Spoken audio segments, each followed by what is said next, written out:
Meanwhile, Andy Reid losing a unique player, speaking for the first time since Tyreek Hill went to Miami. Take a listen.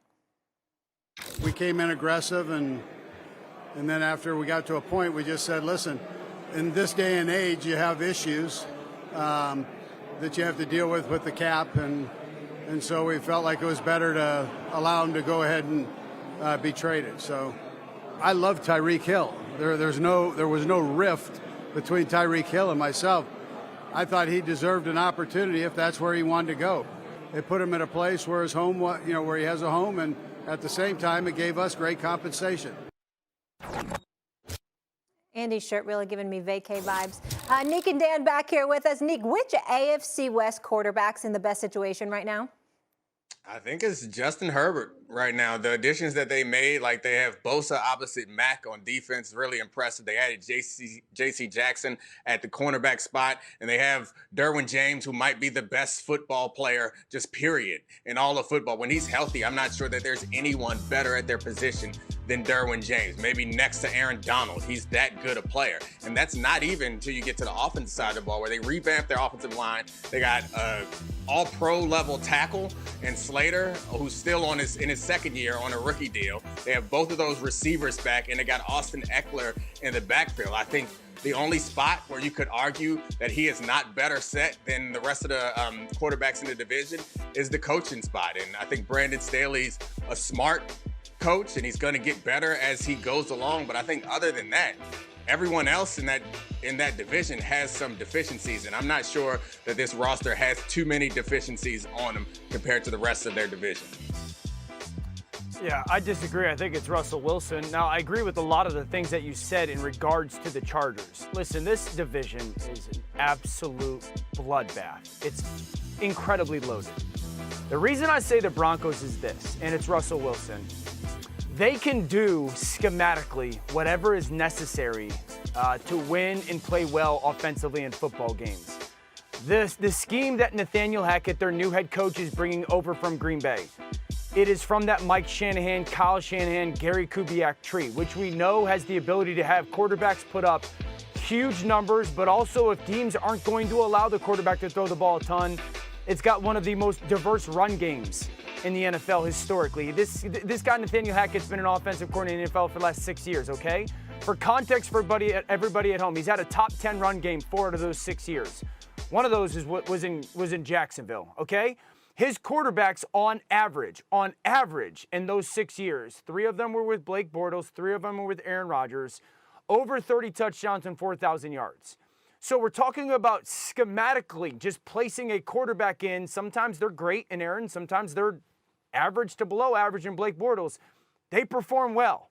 Now we're adding it to an offensive line that's good, one of the best running backs in young running backs in football in Javonte Williams, and a plethora of skill positions. I'm not saying that this is a blowout over Justin Herbert or the Las Vegas or even Patrick, but just the ability to do either or. And I'm starting to think Kansas City, but the ability to do either or matters to me. The reason why we push back, and this is what I think most people are considering one of the toughest divisions in the history of football. So, there are really no bad choices in this division. But I would push back because the one deficiency that I think that we could point to the Chargers is the coaching spot. And Nathaniel Hackett, as much as you raved about him, he's still a question mark. We haven't seen him as a head coach. It's very different than being an offensive coordinator. So there is still a question mark there at that spot. Absolutely. You can't guarantee that he is going to be an exceptional head coach, which I think is what it's going to take. And the other place I push back is offensive line. If you didn't think the offensive line in Seattle was all that good, you're looking at statistically a comparable offensive line. The Broncos' offensive line was not as good as people are talking about. It wasn't a great upgrade. He's moving to a similar situation. Russell is, from the pressure standpoint and from the run game standpoint, he's moving to a similar situation with 2 all-pro receivers. It's a lot. Go look up the numbers, Dan. Turn your face sideways all you want. Look up the numbers. They were not a dominant offensive line. All right, so this is why I think the scheme matters so much. Oh, yeah, the scheme will take the pressure off of them because of their ability to run the ball. I agree correct. with that. But so this offensive line, the talent isn't there. But the offensive line is going to perform better because this scheme is so. Look at the coaches that have come from this tree in the NFL right now. We're talking Sean McVay. We're talking Matt LaFleur. We're talking Zach Taylor. These coaches They go from this tree that are very sound in this scheme, and then Arthur Smith, and then they go and become really, really good at that role. And that's why I don't know Nathaniel Hackett personally, but I'll bet money that he's going to be really good in Denver. So my point with that is you're right. All those coaches have had a lot of success, but all those coaches, I don't think any of them made their quarterbacks. It's a result also of the quarterbacks being really impressive in that situation. So I'm not making the point that Russell Wilson is not a good enough quarterback to do it. I'm making the point that you can't guarantee that Nathaniel Hackett is that great of a coach. Like, we're looking at Sean McVay, Witten had to get Matt Stafford, right? Let me ask you one question. Hypothetical world. If I took Russell Wilson and put him on the Chargers and I put Justin Herbert on the Broncos, who then do you think is in a better situation?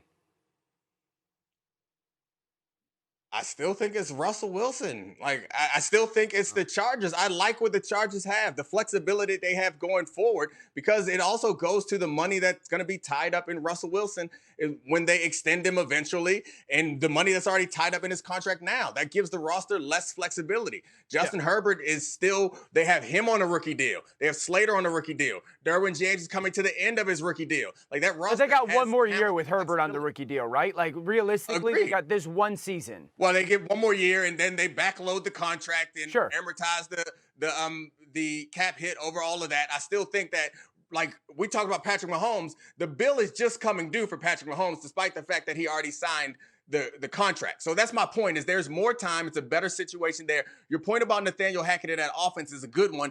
If Nathaniel Hackett had head coaching experience, I'd be a little bit more comfortable in that. We don't know, because being a head coach, we see from Mike McCarthy that it's more than just scheming an offense. There are other things that's going to be required of him that he's yet to do.